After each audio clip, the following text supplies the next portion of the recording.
First, connect to your Wi-Fi network.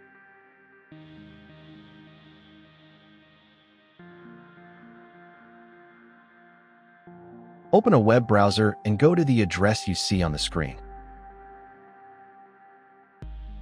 If none of these addresses worked, then find the address printed on a label on the back or bottom of your router.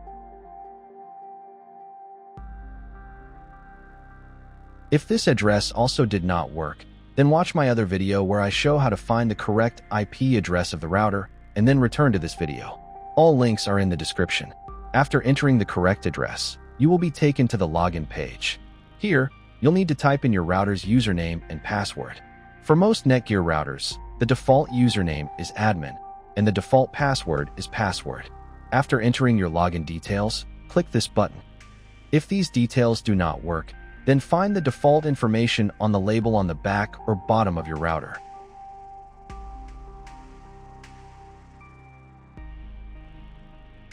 If nothing works, you will need to reset the router to its factory settings and set it up again from scratch. Links to videos are in the description.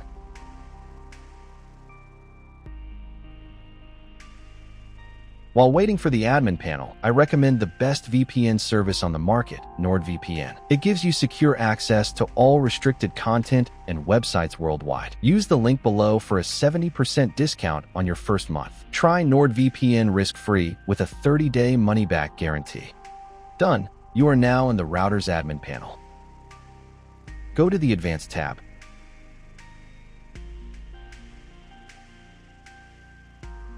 Then go to the Administration tab.